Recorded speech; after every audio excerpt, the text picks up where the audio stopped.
Well, for the first time ever, the public will get a closer look of the inner workings of Lyttelton Port with monthly boat tours beginning at the end of the month. Our campaigns reporter Chelsea Daniels explains. Have you ever wanted a closer look of daily life at the Lyttelton Port? Well, now you can, with the port offering free guided tours via boat on the last Sunday of every month. You'll have to get in quick though, with the first tour scheduled for the end of this month already fully booked. We're putting boat tours around the harbour as a chance for people to have a good look at what we're doing, development-wise. It's something after the earthquakes people haven't been able to see, particularly because the road above the port is shut, and that stops people getting a good overview of our development work. Davies says there's a lot planned for the future, progress that the community can follow along the way.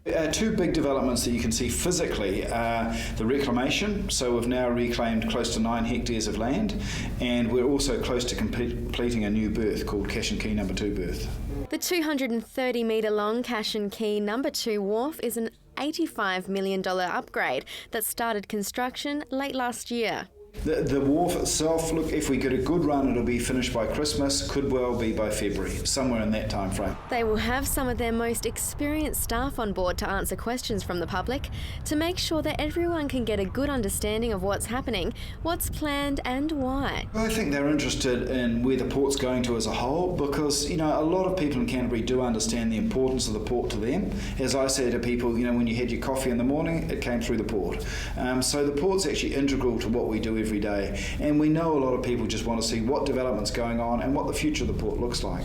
Along with the Christchurch long-term plan talks, Lyttelton Port has been discussed as being a hot topic around asset sales, along with Christchurch International Airport and Orion. From our side, the sale of assets or not, that's for our owners to decide. So we don't get involved in that. What we do is try and run the port the best we can, and in this case, understand that the public's really, important to us and let them know what's going on in the port. A number of fatal accidents in recent years has moved the port to make a number of changes to improve their health and safety. And the safety factor doesn't stop with just their employees. One of the things with increased security and health and safety is we can't let people drive through a port. It's just, it's too dangerous an environment for that. But by putting them in the water, we've got them in a contained environment so that they can see the port, understand what we're doing, learn a bit more about it without, getting in our way and getting in harm's way.